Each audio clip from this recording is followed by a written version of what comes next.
تو کبھی انٹرنیٹ کے ذریعے سے کوئی کتاب پڑھنے کو مل گئی، یا کسی کا لیکچر سننے کو مل گیا، یا کوئی دوست جو کہ اہل قرآن ہے ایسا دوست، یا کوئی قادیانی ہے، یا کوئی شیعہ ہے، کوئی ایسا آدمی مل گیا، یا کسی ایسے آدمی کا آپ کوئی بیان سن لیے یا کسی کی کتاب پڑھ لیے، اب اس کے بعد شک کرنے لگے، ارے انہوں تو ویسا بول رہے نا، انہوں ایسا بول رہے، شبہ، شک پہلی چیز، ایسا بھی شک ہوتا ہے انسان کو۔ اس کے بعد کیا ہوتا، دیکھو اب یہ شبہ اور یہ شک میں انسان کیا کرتا معلوم ہے، سیدھے راستے سے ہٹ جاتا۔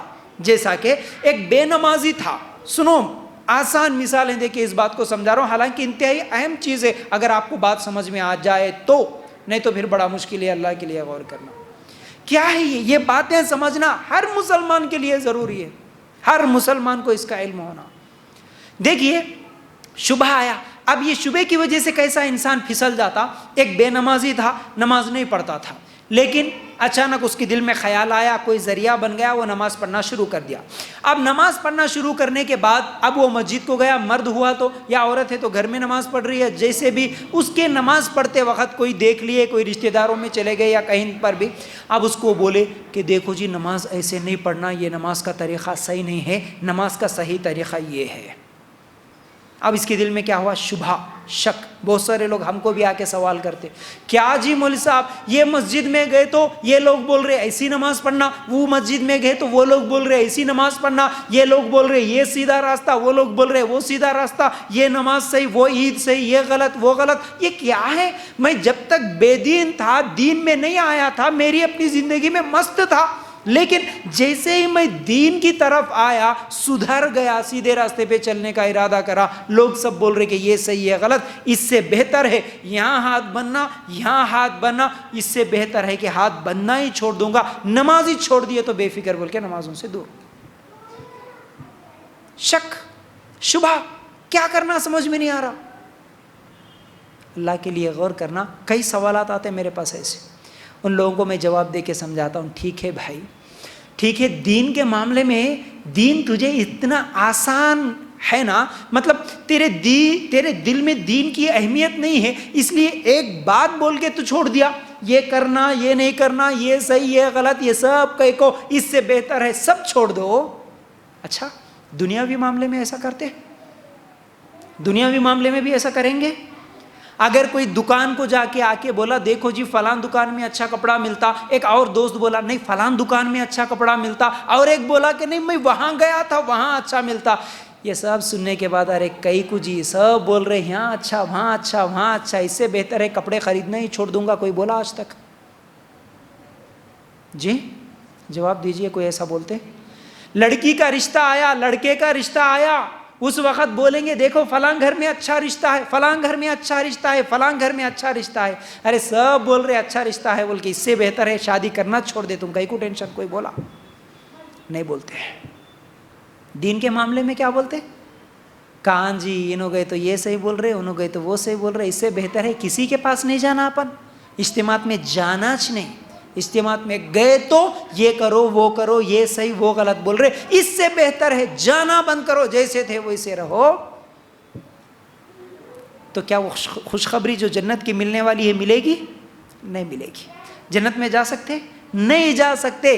تحقیق کرنا ہے، تحقیق کرنا ہے۔ تو شبہ انسان کو سیدھے راستے سے ہٹانے والا شبہ۔ اور ایک چیز بھی میں مثال دے کے سمجھاتا ہوں، مثال کے طور پر بچہ بیمار ہوا، ایک آدمی اجتماع میں آیا، عورت اجتماع میں آیا، دینی بیانات سن لیا، الحمدللہ اسے معلوم ہوگا پہلے جاتا تھا کبھی درگاہ کے پاس نیاز نہ، وہ کچھ تو بھی تعویذ وغیرہ پہنتا تھا، لیکن جب معلوم ہوا نہیں بھائی یہ سب نہیں کرنا، کہتے چلو چھوڑ دو۔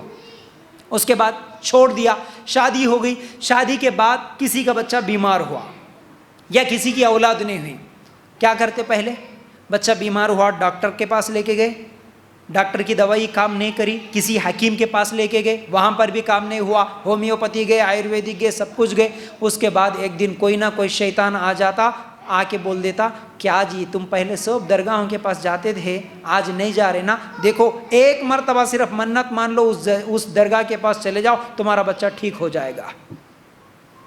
ٹھیک ہے بھی کیا کریں گے, ٹرائی کر لیں گے, ایک بار اتنے جگہ جا کے دیکھا نا, ایک بار وہاں پر بھی گئے تو کیا ہوتا, ایک بار جا کے آتا ہوں, بلکہ وہاں جاتا اس کی بیماری ختم. اب کیا ہو گیا, شک, ارے یہ تو بولے تھے نہیں جانا, وہاں گئے تو کچھ بھی نہیں ہوتا, لیکن گئے تو ہوا نا وہاں. کنفیوز, کیا ہو گیا, سیدھے راستے پہ آیا سو آدمی پھر چھوڑ دیتا. کتنے ایسے توحید والے, استغفر اللہ, اب ان کو کیا بولے, سب کچھ جاننے کے بعد کیا کرتے, شادی ہوئی 1 سال 2 سال 4 سال 5 سال تک اولاد نہیں ہوئی, کئی دواخانے پھرنے کے بعد علاج نہیں ہوا, اولاد نہیں ہو رہی, آخر پھر اسی درگاہ کے پاس جاتے ہیں جہاں وہ پہلے جاتے تھے. اگر پہلے بھی نہیں جاتے تھے تب بھی کسی نہ کسی کے پاس جاتے, نہیں بھائی ان کے پاس بھی کچھ ہے نا, اسی لیے تو ہوا نا. اللہ کے لیے غور کرنا. قرآن اور حدیث کے آگے ہم کیا سناتے, قرآن میں یہ ہے, حدیث میں یہ ہے. قرآن اور حدیث کے آگے اب جس کے دل میں ڈاؤٹ رہتا, شک رہتا, وہ کیا بولتے, نہیں وہ عالم کے پاس بھی کچھ تو ہوں گا نا, کچھ تو دلیل ہوں گی نا, اس لیے بول رہے نا انہوں, ایسا کیسا بولتے. یہاں دلیل سننے کے بعد بھی پھر وہاں جا کے جھکتے. اللہ کے لیے غور کرنا. یہ شک, ایک واقعہ بھی یاد آیا تو بتا دوں, عبداللہ ابن مسعود رضی اللہ تعالیٰ عنہ, کتنے بڑے صحابی ہیں. عبداللہ ابن مسعود کئی حدیثوں کے راوی ہے. یہ عبداللہ ابن مسعود رضی اللہ تعالیٰ عنہ ایک دن جا کے گھر میں دیکھتے ہیں ان کی بیوی ہاتھ پر دھاگا باندھ کے رکھی, ان کی بیوی صحابی کی. آئے گھر میں دیکھے, یہ کیا کر دیا تو نے, یہ دھاگا کس لیے باندھا. بیوی نے جواب دیا, نہیں میری آنکھ میں وہ ایک بیماری آئی, وہ ایک تکلیف ہو رہی تھی, تو فلاں یہودی کے پاس جب علاج کے لیے گئی تو اس نے یہ دھاگا دیا, اور میں جب سے یہ دھاگا باندھی ہوں میری وہ تکلیف دور ہو گئی. صحابی کی بیوی بول رہی ہے بات. عبداللہ ابن مسعود رضی اللہ تعالیٰ عنہ نے اس وقت کہا, دیکھ اصل شیطان تجھے وہ آنکھ میں وہ جو تکلیف تھی تیری کان میں یا آنکھ میں, وہ شیطان تجھے تکلیف دے رہا تھا تجھے سیدھے راستے سے ہٹانے کے لیے. اب تو کیونکہ شیطان کی بات مان لی اور وہ دھاگا باندھ لی, اس لیے وہ شیطان تجھے تکلیف دینا چھوڑ دیا. شیطان کا کام کیا ہے, شیطان کا کام گمراہ کرنا ہے, شیطان کا کام سیدھے راستے سے ہٹانا ہے. وہ ہٹانے کے لیے کچھ بھی چال چلتا, تم اس کی باتوں میں آ گئے.